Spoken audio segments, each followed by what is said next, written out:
레위기 1장 1절에서 9절 말씀까지 자 우리 교독합니다. 여호와께서 회막에서 모세를 부르시고 그에게 말씀하여 이르시되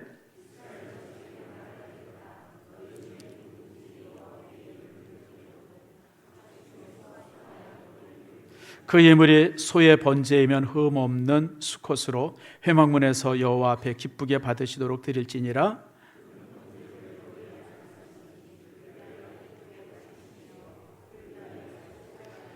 그는 여호와 앞에서 그 수송아지를 잡을 것이요 아론의 자손 제사장들은 그 피를 가져다가 회막문 앞 제단 사방에 뿌릴 것이며 제사장 아론의 자손들은 제단 위에 불을 붙이고 불 위에 나무를 버려놓고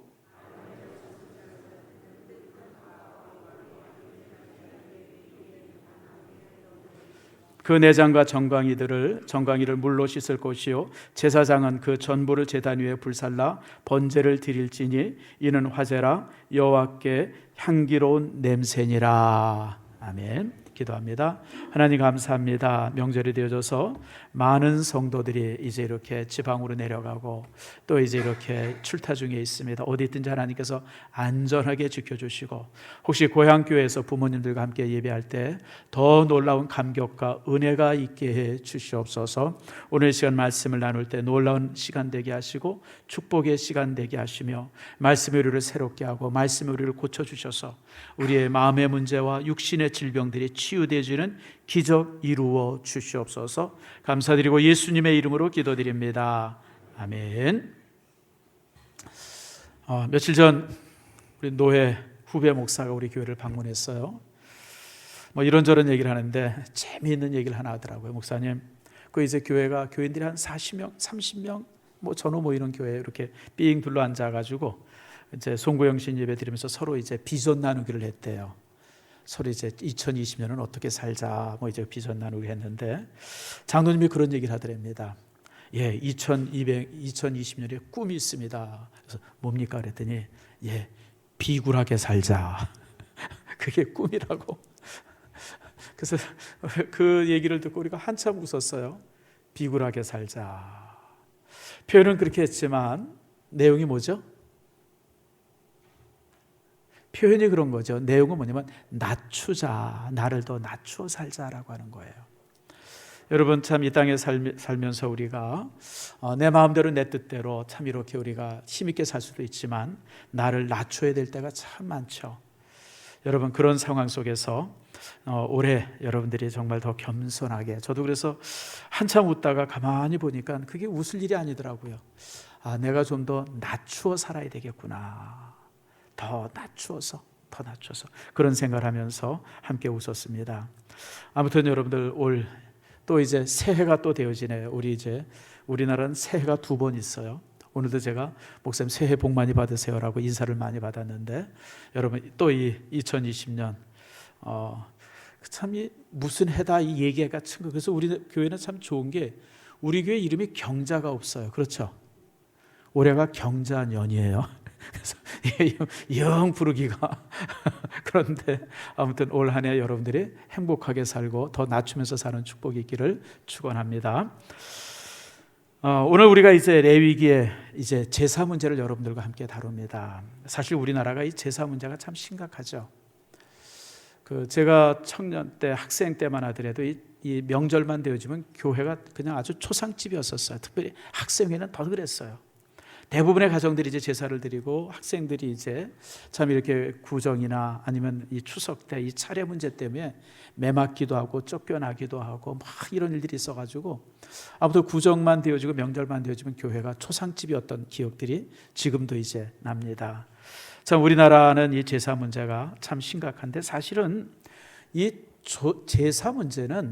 제사는 우리나라 제도가 아닙니다. 중국에서 들어온 제도입니다. 중국에서 이제 조선시대 때 성리학이 들어오면서 성리학과 함께 이 제사가 들어왔어요. 여러분 고대 시대 때는요 제사는 황제만 드렸던 건데 이게 이제 성리학이 들어오면서 이제 이게 그렇죠. 사실 성리학의 문제가 참 심각합니다. 여러분들이 혹시 이런 데 관심 있는 분들은 좀 이제 공부해서 아시겠지만 성리학이라고 하는 학문 자체가 원래는 공자의 학문이랑 전혀 다른 학문입니다. 공자는 어떻게 하면 백성들을 잘 살게 할 것인가. 이제 이것이 이제 공자가 썼던 논어라든지 또 공자의 철학인데, 이게 이제 한나라에 넘어오면서 동중서라고 하는 사람이 공자의 그 이 학문을 종교로 만들어 버립니다. 그래서 그때 유교가 되어집니다. 유교. 그러면서 이제 종교가 되면서 뭔가 이렇게 플러스가 되죠. 뭐랑 플러스가 됩니까? 도교나 불교 이런 데서 이제 이렇게 영향을 특별히 도교의 영향을 받으면서 이제 이렇게 유교가 되어집니다. 그러다 쭉 내려오다가 여러분 잘 아는 것처럼 송나라 시대 때 이게 완전히 성리학이라고 하는, 주자라고 하는 사람에 의해서 성리학이 되어지는데, 그 성리학이라고 하는 학문은 유교와 그다음에 불교와 도교 이런 것이 짬뽕이 되어집니다.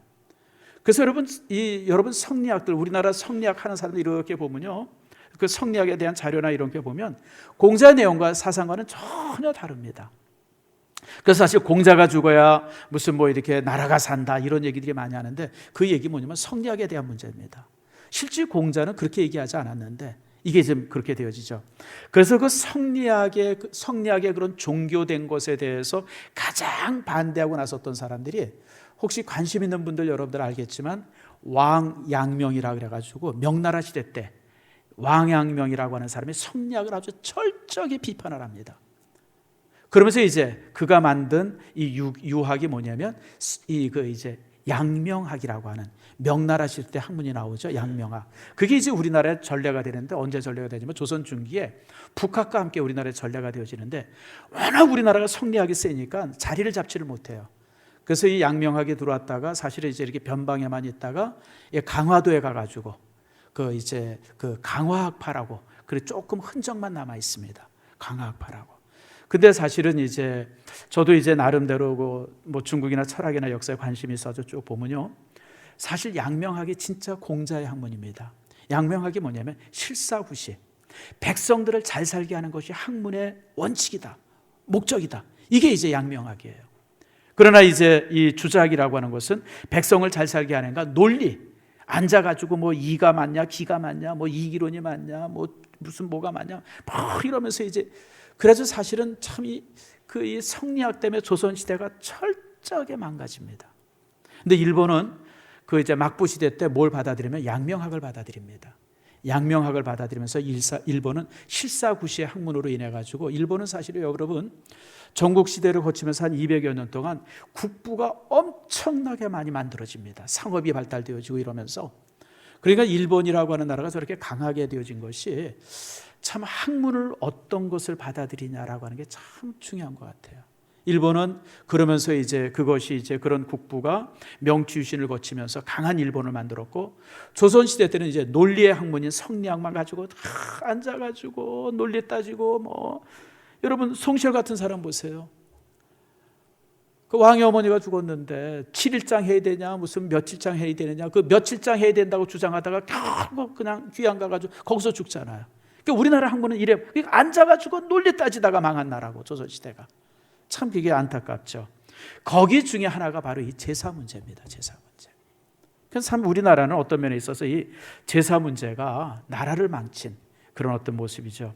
그래서 오늘 이 시간에 여러분들과 함께 진짜 제사가 뭔지, 사실 우리나라 제사는 사실 제사가 아니라 조상 숭배입니다. 조상 숭배.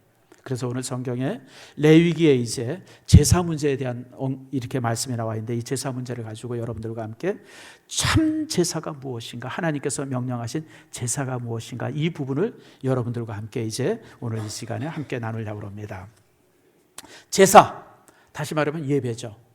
왜 하나님께서 우리를 향해서 제사 드리라고 그러나? 그리고 왜 성경에 보면 제사 제도는 굉장히 일찍 있었어요. 아담부터 제사가 있었어요. 아담이 제사를 지내잖아요. 그리고 또 이제 여러분 창세기 3장에 보면 아벨이 제사를 지내잖아요. 아벨이 제사를 드려요. 그러니까 제사는 굉장히 오래된 역사예요.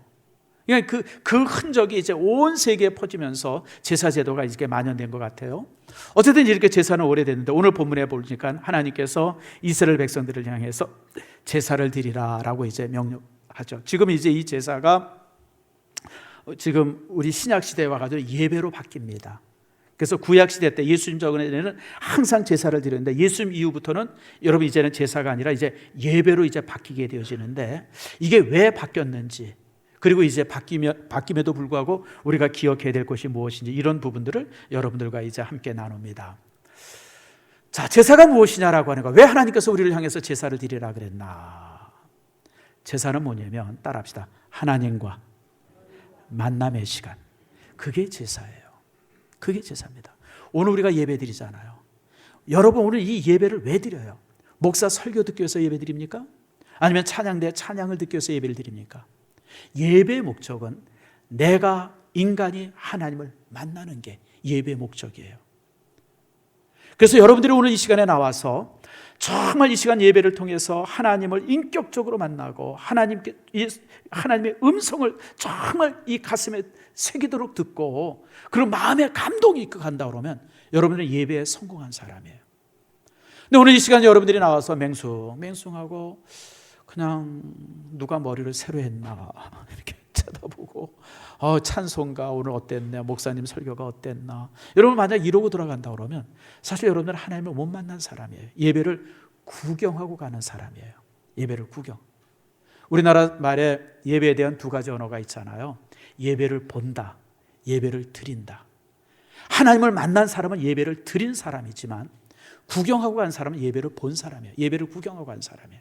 그래서 여러분, 예배의 목적은 하나님을 만나는 거예요. 근데 예배가 하나님을 만나는 건데 왜 꼭 동물을 죽여야 되나? 왜 피해 제사가 돼야 되느냐?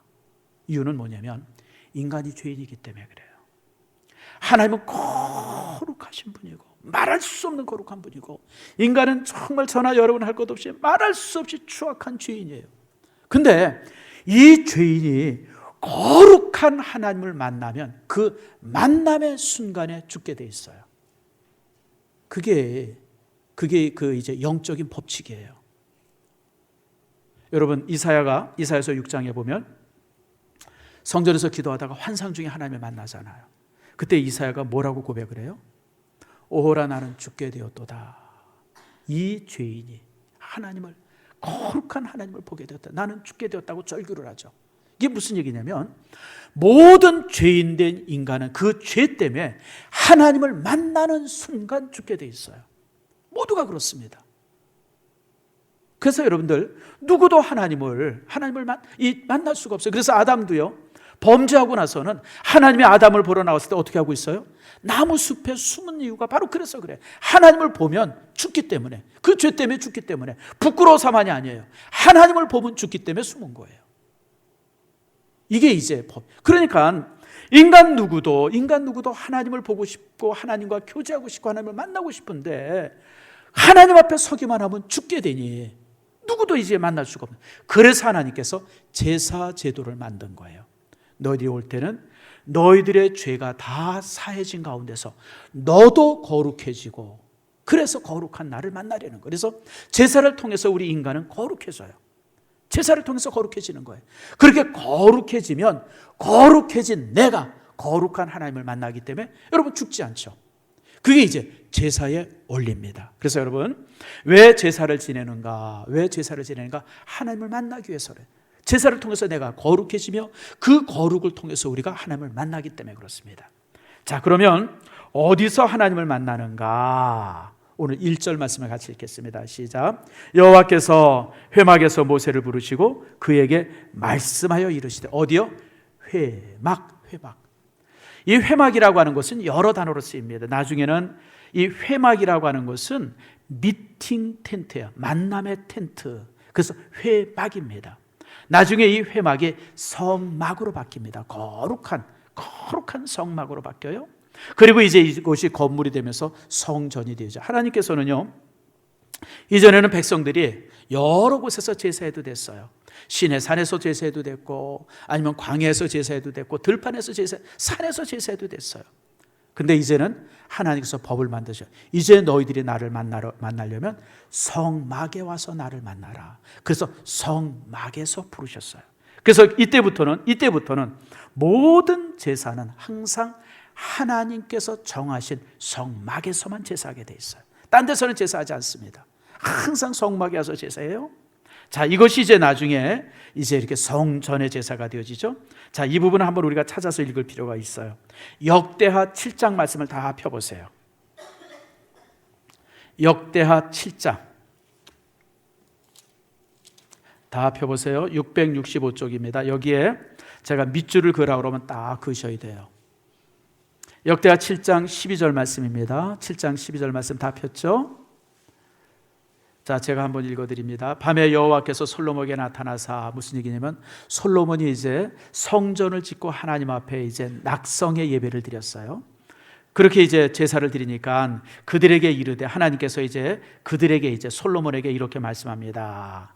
내가 이미 내 기도를 듣고 이곳을 택하여 내게 제사하는 성전을 삼았으니. 자, 거기 뭐라고 말씀하세요? 내가 너의 기도를 다 들었어. 이제부터는 내가 한 곳을 택해서 내게 제사할 수 있는 곳이 되게 하겠다. 그곳이 바로 어디예요? 성전이에요. 그래서 여러분, 성전은 예배하는 곳이에요. 제사하는 곳이에요. 그러니까 이 땅에 수없이 많은 건물인데 그 중에 하나님께서 한 장소를 택해서 이제 이곳에만서만 내게 제사해라. 그래서 이제 제사하는 장소로 택하신 거예요.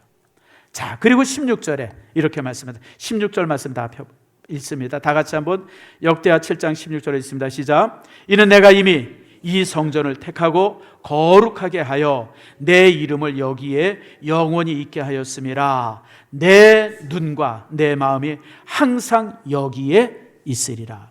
우리가 성전에서 예배하는, 교회에서 예배하는 이유가 그거예요. 하나님께서 이 건물을 택하시면서 내가 내 이름을 여기다 두겠다. 그리고 이제 이 장소에 내 눈을 둘 것이고 내 마음을 이곳에 둘 것이다. 이게 무슨 표현이죠? 하나님께서 여기에 모일 때 항상 쳐다보시겠다는 거예요. 마음을 두겠다는 것은 뭐라고 기도한지 내가 다 듣겠다고 하는 거예요. 그래서 우리가요, 공예배를 중요시하는 이유가 거기에 있습니다. 여러분, 우리가 주일날 여기 와서 예배드리죠. 그리고 여기서 드리는 예배가 공예배입니다. 오후 예배드리죠. 그 다음에 수요 예배드리죠. 금요 기도회드리죠.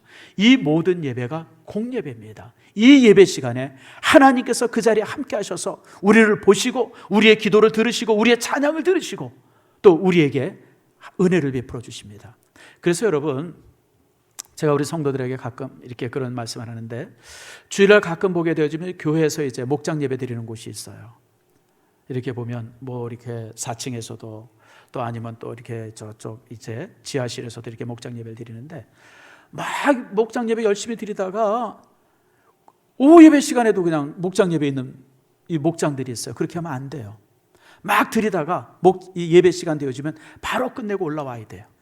올라와서 예배 드리고, 그리고 나서 우리가 아직 나누지 못한 것이 다시 잠깐 모여서, 그래 이제 교회에서 공예배를 드리고 있는데 여기저기 방에서 말입니다, 목장 예배 드리고 있으면 그거는 잘못된 거예요.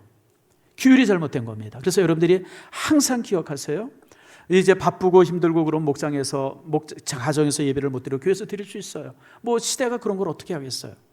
그러나 항상 공예배 시간은 여러분들이 여기에 있어야 돼요. 공예배 시간은.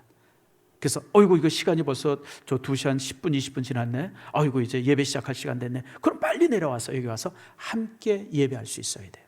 그래서 여러분들, 이런 모습이 여러분 속에 있어야 됩니다. 그래서 오늘 주님께서는 내가 한 곳을 택해서 뭘 만들었다? 내게 제사하는 장소를 만들었다. 그것이 성전이에요. 그리고 나서 뭐라고 그러세요?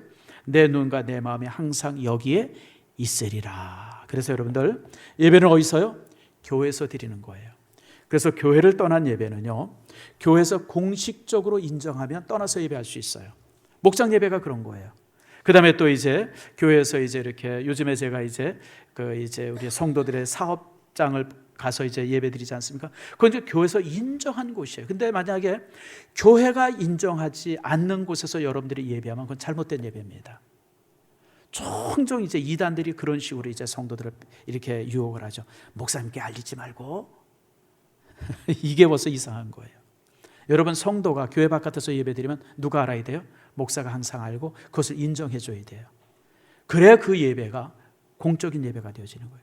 근데 목사가 모르는데 목사 몰래 자기들끼리 모여가지고 몰래 예배를 드리거나 성경 공부하면 여러분 100% 이단이에요. 여러분들 항상 조심하세요. 여러분, 예수 믿는 게 얼마나 감사해요. 그런데 난 정말 불쌍한 사람이 이단이에요, 여러분들. 타교인이라면 불교나 뭐 이런 거라면 수채 괜찮아요, 여러분들. 자기들이 잘 믿는다고 생각했는데 가보니까 지옥에 가 있으니 이게 얼마나 원통이에요, 여러분들. 자기들은 예수 믿는다고 생각했는데 가보니까 예수 안 믿은 거예요, 여러분들. 예수님께서 뭐라 그래? 적그리스도라 그래, 적그리스도. 타종교가 아니에요, 여러분. 이단은 적그리스도예요, 여러분들. 그래서 여러분들이 항상 이 부분에 조심해야 되고 또 조심해야 돼요. 그래서 여러분들 그렇게 해야 돼요. 그러면 이제 그럼 우리가 어떻게 예배를 해야 되나? 그 구약시대 때 드렸던 제사를 어떻게 드렸는가를 보면 우리가 지금 어떻게 예배를 드려야 되는지를 알 수 있어요. 자, 레위기 1장 말씀 다시 펴봅시다. 자, 1절 말씀 이제 읽었고요. 우리 2절 말씀을 읽겠습니다. 시작. 이스라엘 자손에게 말하여 이르되 너희 중에 누구든지, 자, 거기서 멈춥시다. 너희 중에 뭐라고요? 누구든지.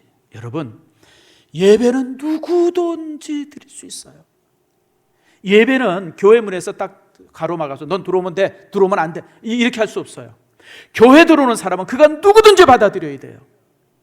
살인자도 받아들여야 되고요. 여러분, 도둑놈도 들어오면 예배 드릴 수 있어요, 여러분들. 종종 교회가 턱이 높은 교회가 있어요. 누군 들어와도 되고 누군 들어오면 안 되고 뭐 이런 게, 그건 잘못된 교회입니다. 교회는 누구든지 들어올 수 있어요. 죄인도 들어올 수 있고요, 창기도 들어올 수 있고요, 여러분 사기꾼도 들어올 수 있어요. 예배는 막으면 안 돼요. 그러면 그 다음에 중요한 것은 예배는 들어오면 그 사람이 하나님을 만나는 거예요. 내가 직접 하나님을 만나는 거예요. 자, 중요한 게 여러분, 제사장을 통해서 우리가 하나님을 만난다고 생각하는데 그게 아니에요, 여러분들. 내가 하나님을 만나는 거예요.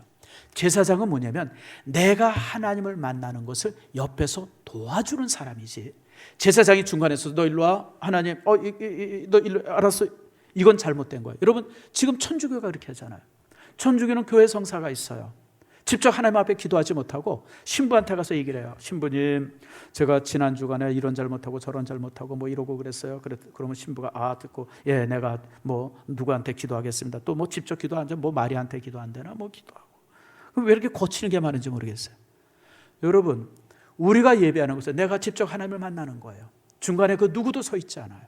내가 직접 제사 지르면서, 제사를 통해서 내가 하나님 앞에 거룩해지면 내가 하나님을 직접 만나는 거예요. 직접 만나는 거예요. 그러니까 누구도 거치지 않는다고 하는 거예요. 여러분 기억하세요. 그 다음에 누구든지, 그 다음에 두 번째가 여호와께 예물을 드리거든. 여호와께 뭘 드려요? 예물. 제사가 무엇이냐? 제사는 여호와께 예물을 드리는 것이 제사예요, 여러분들. 여호와께 예물. 그래서 여러분, 구약시대의 모든 제사는 예물이 있어야 돼요. 예물이 없으면 제사가 안 됩니다. 그러니까 항상 주님 앞에 나올 때는 항상 하나님 앞에 드릴 예물을 가지고 나왔어요. 그 예물을 주 앞에 드림으로, 여러분, 예수님도 태어나셨는데 부모님들이 가난하잖아요. 그래가지고 이제 성전에 나와서 제사를 드리는데 비둘기 사가지고 와서, 비둘기 요만한 거 몇 천 원짜리죠. 그거 사가지고 와서 그거를 번제로 드렸어요. 그러니까 예물이 없는 제사는 제사가 아니에요. 요즘 예배도 마찬가지입니다. 모든 예배는 헌금의 시간이 있습니다. 사실 우리는 지금 이제 편리하게 하기 위해서 주일 낮 예배만 헌금을 하잖아요. 근데 개혁주의 신앙의 전통은 모든 예배는 헌금이 있습니다. 심지어는 가정에서 드리는 예배도 헌금이 있습니다. 벌써 한 20년 가까이 됐네요. 제가 개척교회 당시에 어떤 분이 이렇게 헌금을 가져오셨어요, 교회에. 그래서 이게 무슨 헌금입니까? 그랬더니, 예, 목사님, 우리 집에서 가정 예배 드릴 때마다 헌금한 거, 1년치 헌금한 거 모은 겁니다. 그러면서 가져왔더라고요. 그때 내가 참 부끄러웠던 거 지금도 기억이 나요. 모든 예배는 헌금의 시간이 있는 거예요. 여러분, 지금도 이 독일 교회나 이런 데 가면 수예배 시간에 헌금의 시간이 있습니다. 모든 예배 때는 헌금을 하든 안 하든 상관없어요. 모든 예배는 헌금의 시간을 다 가져요. 왜냐하면 하나님 앞에 나올 때 빈손 들고 나오면 안 되기 때문에 그래요. 그게 예배의 전통입니다. 근데 이제 우리나라는 이제 헌금의 시간이 너무 많아지니까 우리가 이제 교회에서 나름대로 이제 이 규칙을 만들었는데 주일 낮 예배만 이제 다 공동의 헌금을 하게 하고 나머지 시간에는 자진해서 그러니까 수요일 예배나 무슨 뭐 새벽 예배나 자진해서 여러분들이 헌금할 수 있어요. 그러나 이제 공동의 시간을 갖지 말자라고 하는 것이 이제 한국 교회의 전통이 된 것뿐이에요. 그러나 여러분 꼭 기억할 것은 모든 예배는 무엇이 있어야 된다? 헌금이 있어야 되는 걸 여러분 잊지 마세요. 그게 레위기의 제사 제도의 원칙입니다. 자, 그러면서 이제 또 이제 예물을 드리거든 가축 중에서 소나 양이 드릴 것이요. 자, 그다음에 이제 거기에 또 하나가 있는데, 자, 4절 말씀 봅시다. 3절부터 봅시다. 그 예물은 소의 번제이며 그 다음에 어떤 예물이 돼요? 흠없는 수컷으로 회막문에서. 참 이 순놈들이 참 불행해요. 남자들도 고생은 누가 해요? 남자들이, 사람들 중에서도 고생은 남자들이 하는데 동물들 중에서도 하나님께서는 암컷은 번제로 드리지 못하게 했어요. 항상 수컷만 드리게 했어요. 왜 그랬나 뭐 여러 가지 얘기들을 많이 하는데 하나님께서 아무튼 수컷을 드리라 그랬어요. 그러니까 순놈만. 근데 어떤 순놈이에요? 흠 없는 순놈만. 그러니까 여러분 고대 시대 때는요, 그 당시 예배 드릴 때에 시장에 가서 사가지고 예배를 드리는 게 아니에요. 내가 키우던 동물들 중에서 가장 깨끗한 것을 가져와서 예배를 드렸어요. 가장 흠 없는 거. 종종 그렇게 생각해요. 어차피 죽일 건데 그냥 대충 아무거나 그냥 가져 나오지. 그게 아니에요, 여러분들. 이사야나 말라기서에 보게 되면 하나님께서 이렇게 말씀합니다. 나는 너희들이 드리는 예배로 모욕을 당한다. 그래요. 모욕을 당한다. 백성들이 와서 제사를 드리는데 하나님께서 어떤 제사를 통해서는 모욕을 당해요. 모욕을 당해요. 그게 왜냐하면 하나님 앞에 짐승을 가져 나오는데 무슨 뭐 이상한 것들, 그냥 막 병든 것들, 그냥 그냥 놔둬도 죽을 것들, 이런 것들을 가지고 나서 제사를 드리는 거예요. 그럴 때 하나님께서 그 제사를 보면서 나는 모욕을 당한다. 그렇게 말씀하세요. 오늘 이 시간에 우리가 하나님 앞에 예배하는데 예배가 하나님 앞에 영광이 될 수도 있지만 하나님을 모욕하는 예배일 수도 있어요. 우리 마음속에 하나님에 대한 경외심도 없고 그냥 속에 그냥 별별 생각 다 하고 그냥 그렇게 예배를 만약 한다 그러면 지금 이 예배를 통해서 하나님이 모욕당하세요. 모욕당하세요. 여러분들이 그래서 정말 예배 시간에 우리가 신중하게 시작부터 끝까지 우리가 온 마음을 바쳐야 하는 이유는 하나님이 우리로 인해서 모욕당하시기 때문에. 그래서 여러분들이 그것을 그래서 이제 예물을 드릴 때 어떻게 해요? 흠없는 것을 가지고 오라. 바로 그것이 그 말이에요.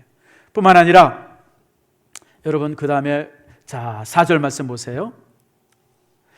그는 번제물의 머리에 안수할지니. 내가 소를 가져 나오면 소를 이제 암소를 이제 숫소죠. 숫소의 송아지를 이제 가지고 예배를 딱 드리게 되어지면 그 숫소 송아지 머리에 안수를 하라. 그렇게 돼 있어요. 좀 이해가 안 되죠? 이거 안수하라고. 그거 왜 안수하라고 할까? 보통 성경에서 안수하라고 하는 말은 내가 가지고 있는 권위를 이 사람에게 물려준다라고 하는 의미가 있어요. 내가 가지고 있는 영적인 힘을 이 사람에게 물려준다. 그래서 여러분 병든 사람에게 안수하라는 게 그런 의미예요. 하나님께서 내게 주신 영적 어떤 능력이나 힘이 있잖아요. 안수를 통해서 그에게 이제 전달시키는 거예요. 그래서 제가 목사 안수 받을 때도 이미 목사 되신 그 선배 목사님한테 안수 받음으로 제가 목사가 되는 거예요. 우리 장로님이나 안수 집사님도 안수 받는 이유가 그래서 그래요. 근데 여기에 동물한테 이 안수하라고 하는 말이 이게 뭘까? 이게 무슨 뜻일까? 그것은 권위가 아니라 내게 있는 모든 죄를 전가시키는 거예요. 그래서 안수할 때 그냥 손만 얹는 게 아니라 하나님, 내가 지난 동안에 도둑질했어요. 누구랑 싸웠어요. 내가 거짓 증언했어요. 내가 하해야 되지 말아야 될 말을 내가 또 했어요, 하나님. 그래서 자기의 모든 죄들을 회개하면서 그 죄를 동물에게 전가시키는 거예요. 그게 안수예요. 그 안수를 통해서 내 모든 죄가 어떻게 됐어요? 이쪽 동물로 전가되어진 거예요. 그리고 나서 안수한 다음에 그 동물을 잡아라. 잡는다는 게 뭐예요? 우리가 가끔 그런 표현 쓰죠. 내가 저는 아직 잡을 거야 그냥. 이게 무슨 뜻이에요?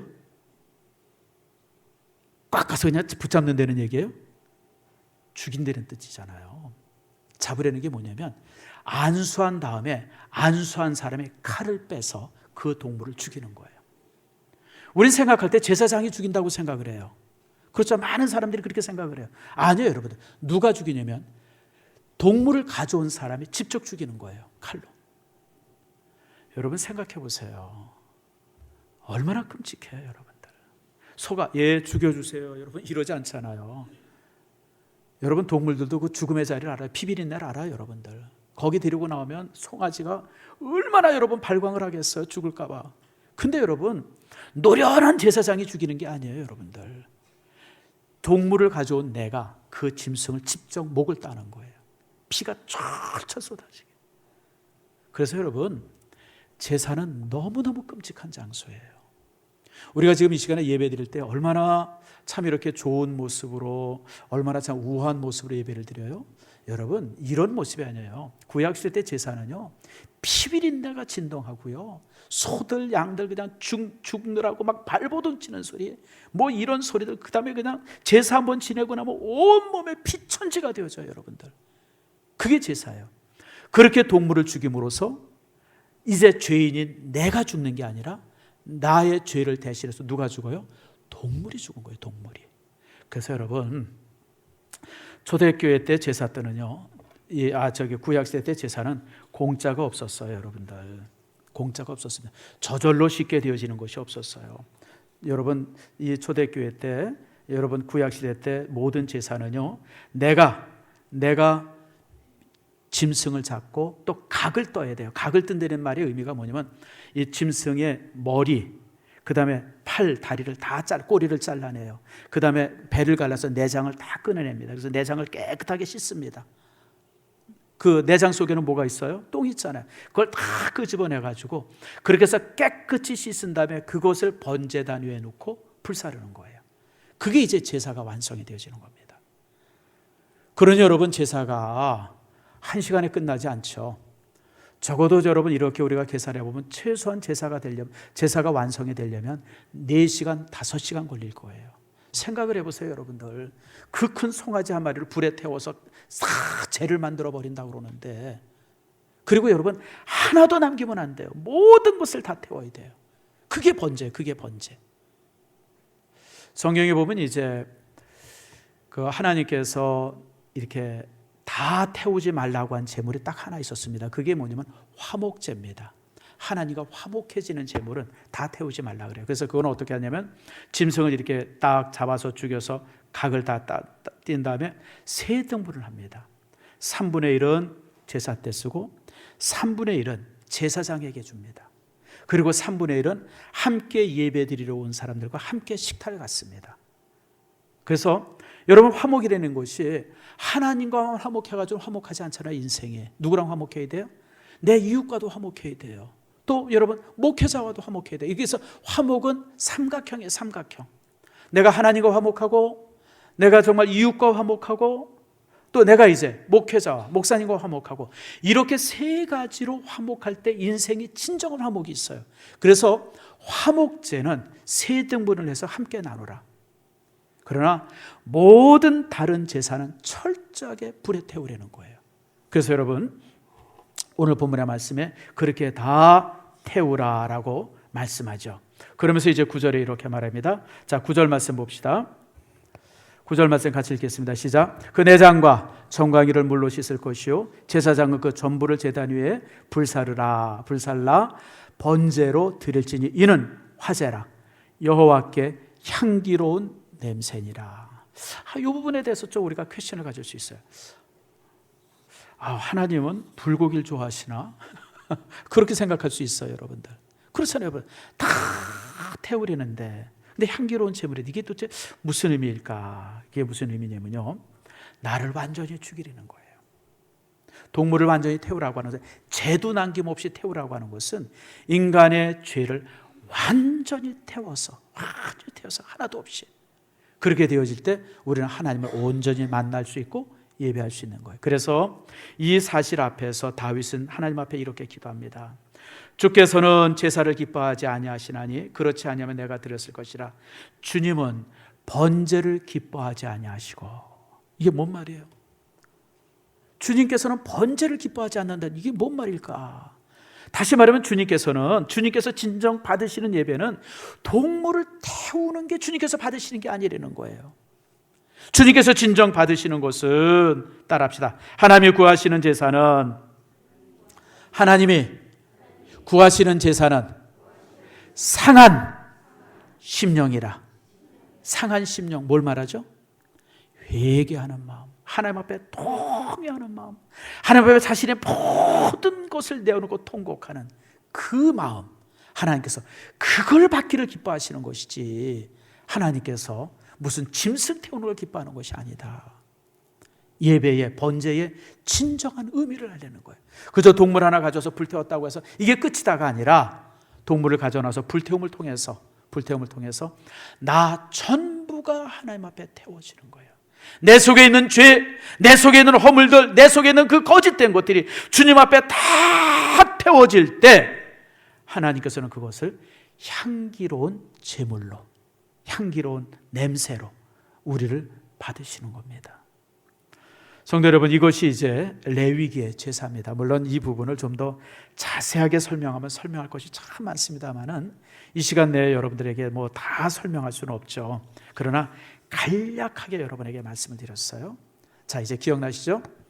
자, 여러분, 예배는 무슨 시간이라고요? 하나님을 만나는 시간이에요. 목사는 뭐 하는 사람이에요?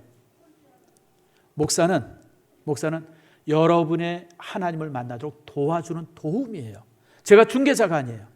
어떻게 하면 여러분들이 하나님을 만날 수 있을까? 설교를 통해서, 또 찬양대도 마찬가지, 찬양을 통해서 어떻게 하면 여러분들이 하나님을 만나게 할까? 기도자도 마찬가지예요. 그래서 이런 여러분들의 예배를 돕는 도움이지, 여러분 예배의 주역이 아니에요. 만약 여러분들이 목사의 설교를 듣고, 목사님 설교가 오늘 좋았어, 오늘 예배가 은혜돼요, 그럼 여러분들은 잘못 예배 드린 거예요. 목사가 설교를 잘할 수도 있어요, 또 못할 수도 있고요. 그것과 상관없이 나를 하나님 앞에 어떻게 드리는 거예요. 그리고 하나님을 만나는 거예요. 그게 예배 시간이에요. 그리고 예배는 어디서 드려야 된다? 어디서요? 교회에서 드리는 공예배가 참예배예요. 우리 교회 바깥에서 드리는 예배들은 누가 인정해야 돼요? 교회에서 인정하면 그것은 여러분 옳은 예배지만, 목사도 모르고 교회도 모르는 예배를 여러분들이 어느 구석에서 드리고 있다? 그건 여러분 잘못된 예배예요. 100% 그런 예배는 이단이에요, 여러분들. 그래서 여러분들 항상 여러분들이 어디 가서 공부한다든지 그럴 때는 항상 교육자들한테 상담해야 돼요. 신앙에 관한 부분들을 공부할 때는 항상 목사와 상담해야 돼요. 목회자 상담하지 않고 여러분들이 다른 데 나가서 신앙교육을 받으면 100% 이단입니다. 100% 이단입니다. 제가 지금까지 교회 목사하면서 많은 사람들을 봐요. 목사 몰래 어디서 공부하고 온 사람들은 항상 이단이에요. 교회에 덕을 끼치지 못하고 결국 나중에 가서 보면 신천지에 있든지 아니면 여호와 증인에 가서 앉아 있든지 항상 그러더라. 그래서 이게 참 그렇구나, 여러분. 그래서 항상 교회. 그 다음에 여러분, 우리가 누구든지, 여러분, 그래서 누구든지 하나님 앞에 나올 때 누구든지 여러분, 교회 들어오는 사람들, 여러분들이 교회 바깥에서 넌 들어오면 돼, 안 돼요? 안 돼요, 여러분들. 누구든지 들어올 수 있어요. 이 안에 신성교회 안에는 여러분 노숙자 들어와도 술이 참 가끔 그런 사람이 있어요. 술 진탕 먹고 교회 들어오는 사람이 있어요. 이걸 어떻게 해야 되나? 따라합시다. 들어와도 된다. 그냥 예배 방해하죠. 술 냄새 퍽퍽 내고 또 목사가 설교하면 꼭 한마디씩 거들러요. 이러고 저걸 그냥 어떻게 해야 되나? 근데 여러분, 들어와서 앉아 있어야 돼요. 교회는 들어오는 사람, 못 들어올 사람들을 교회가 막을 권리가 없어요. 누구든지 들어와야 돼요, 여러분.